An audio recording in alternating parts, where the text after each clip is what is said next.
test. Hello. Hi. How's it going? What's good?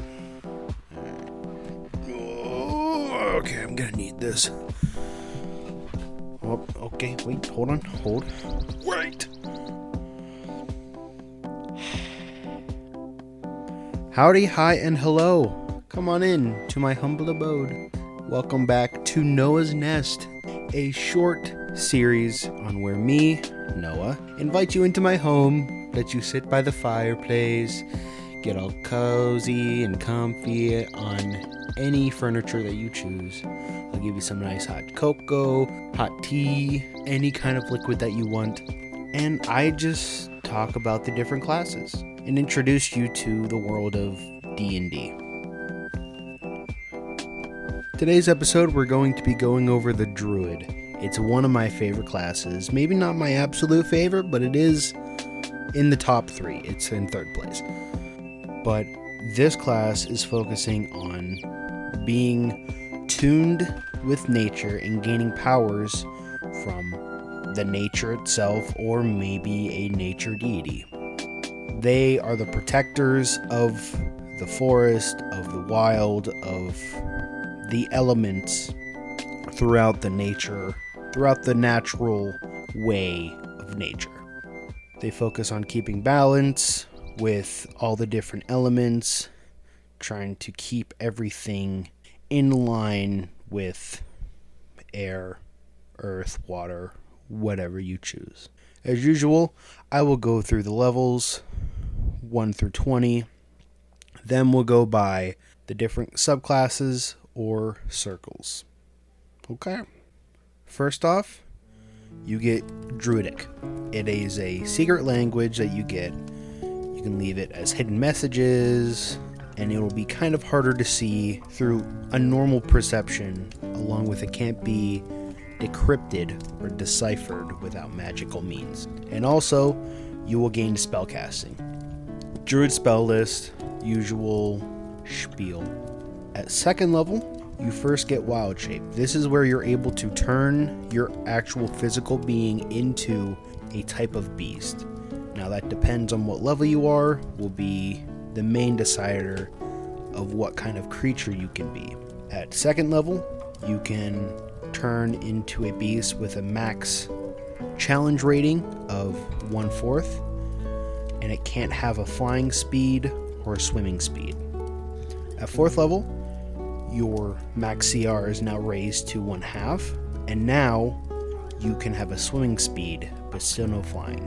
And at 8th level, your max CR is now 1, and there are no limitations. You can have flying, swimming, or land. It will not matter.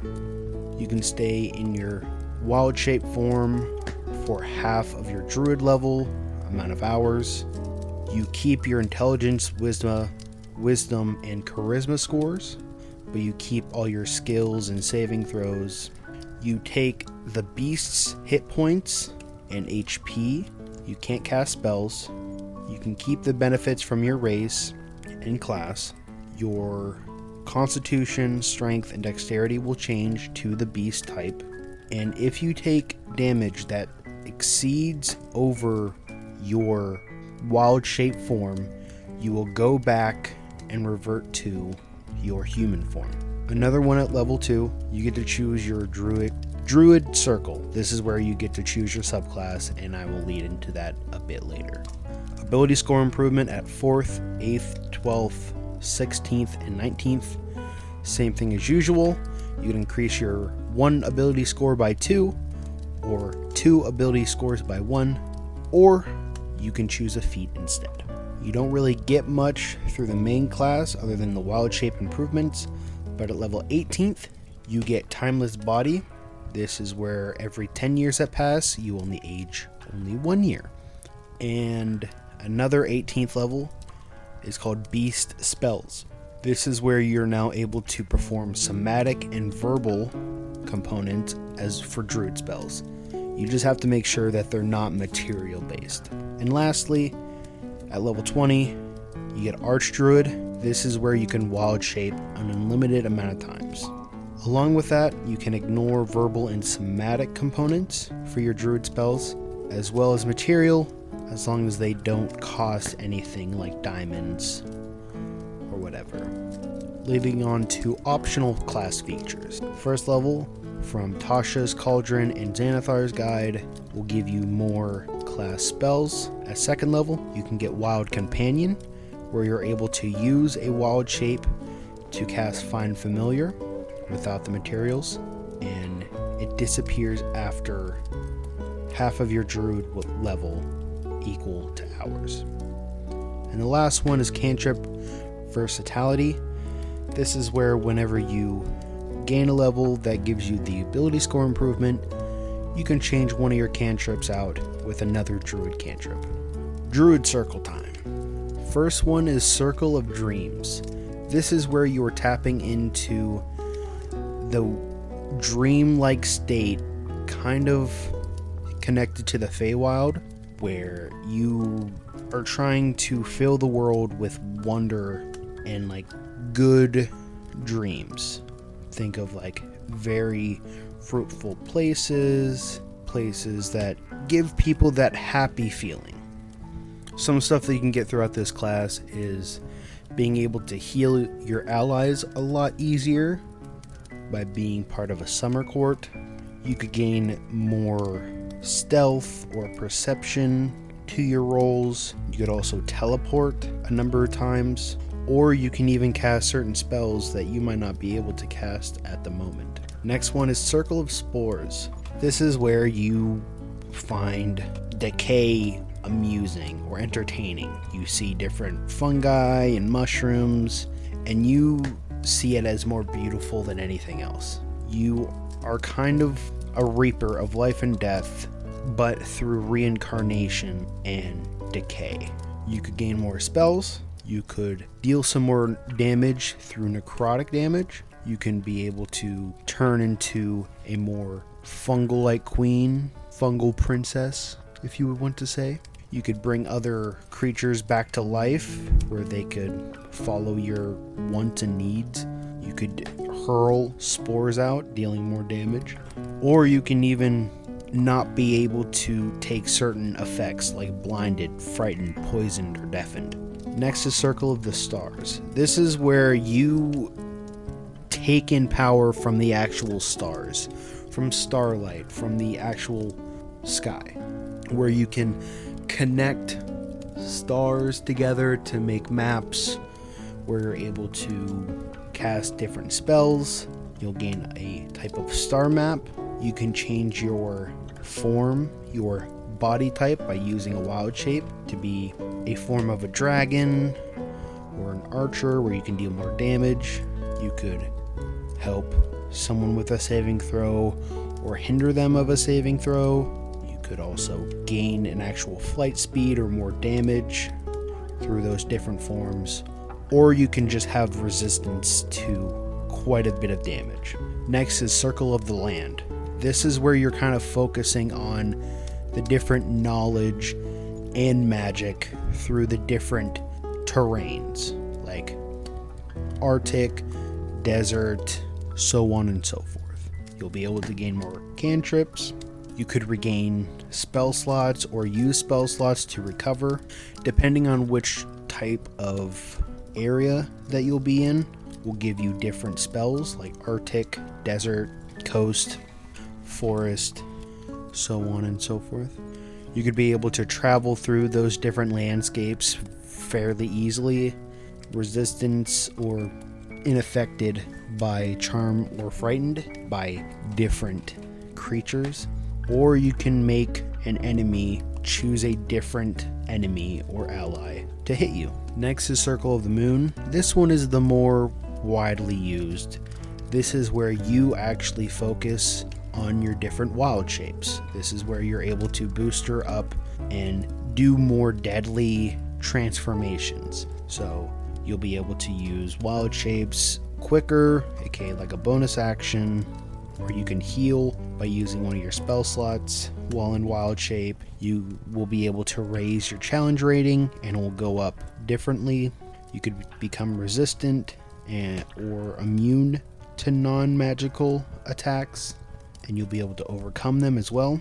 You'll be able to raise up your different forms even higher. You could even change into an elemental, like an air, earth, fire, water elemental. Or you can even just alter your whole entire body, not even in wild shape form.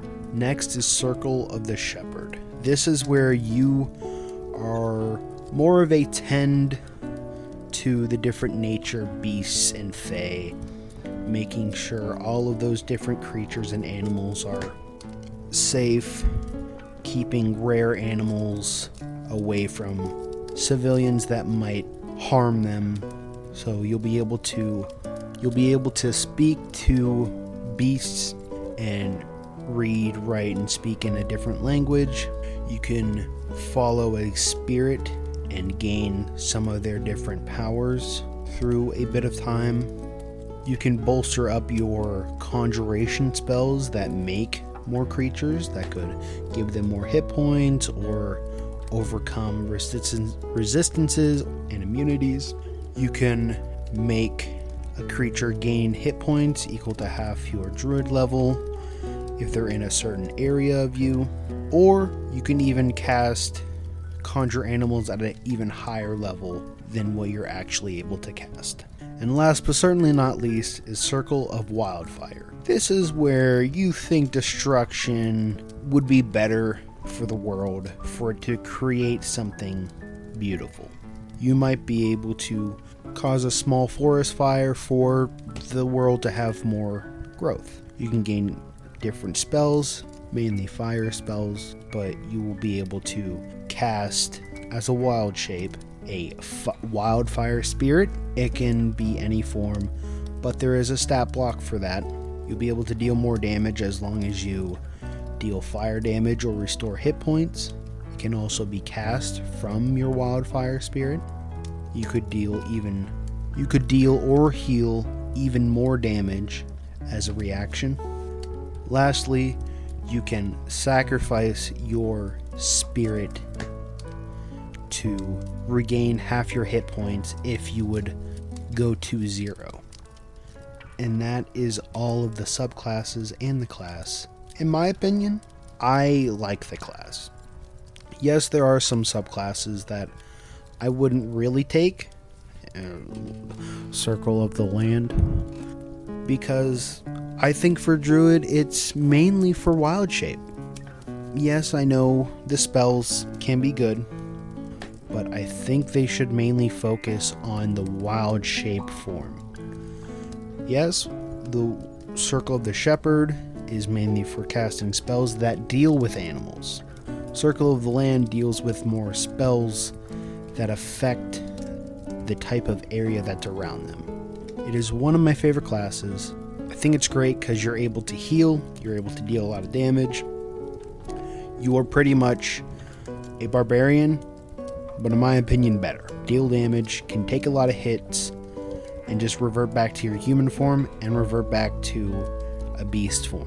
Easy. In my opinion, I would rate it a 9.5. It's a top 3, yes, but there are 2 other classes that I think are better. That is everything that I got for today. Let me go over a couple of shoutouts. I got 3 today, and then ours. First up is Killer Mimic merch. Cody is making all of his designs. He is coming up with many ideas, but just can't figure out which one to choose.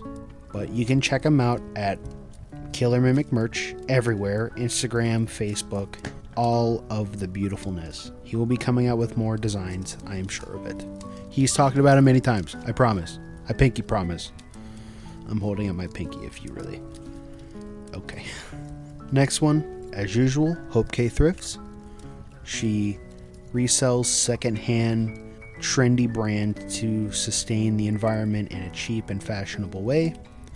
Those trendy brands can be Free People, Converse, Nike, Lululemon, and so much more. And all those trendy brands are very expensive, but if you buy from her, all of her items are only $20 or less, so you're already getting a massive steal.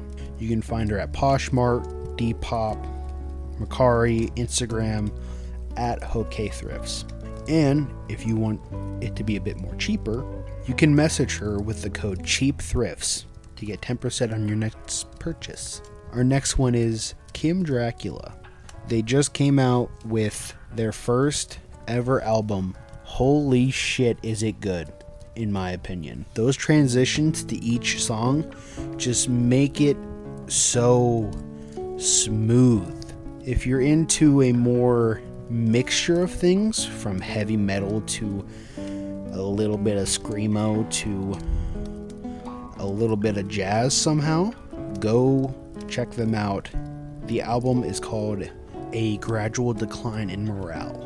And lastly, it's us. Instagram, Facebook, Twitter, TikTok, at Creatures and Cantrips. We're going to be coming back every single week for you. Like, share, comment, subscribe, follow, anything you would like. You are always welcome into my home. If you ever want hot chocolate or coffee or hot tea or just a nice cold drink when it's almost goddamn 90 out. Anyway, thank you all for listening. Have a beautiful night. You don't have to leave right away, but you're always welcome in my home. Thank you. See you later. Adios. Kumbaya. I don't know. Buenos dias to something. Oh boy, I don't know how to end these things. Yeah. Oh, sorry. Wait, hold on. I fucked something up. Bye.